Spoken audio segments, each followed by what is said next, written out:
What do regression estimates tell us about the validity of an empirical model?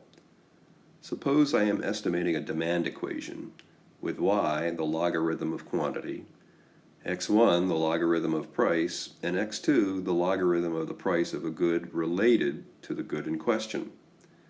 The coefficient on x2 can be interpreted as the cross-elasticity of demand. If x2 is a close substitute, then we'd expect its coefficient to be well less than -1.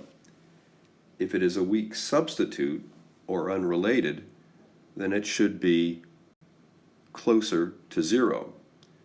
And the sign would be reversed if x2 were a complement. Suppose I estimate the regression and obtain a coefficient estimate of -2.4. Which theory does my observation support? Well, perhaps all three.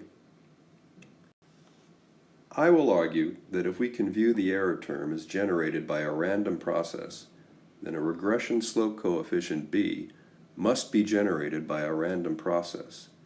Hence, b will deviate randomly from an empirical model's beta, even though that empirical model is correct. Why is epsilon random?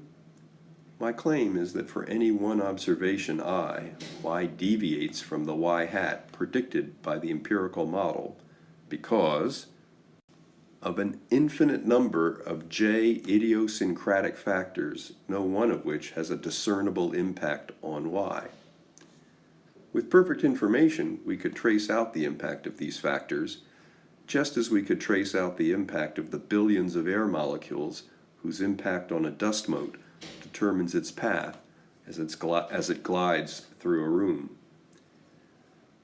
This sort of economic Brownian motion is indistinguishable from the indeterminate stochastic behavior of a random variable as defined by classical probability theory, and allows us to apply probability theory to our empirical models.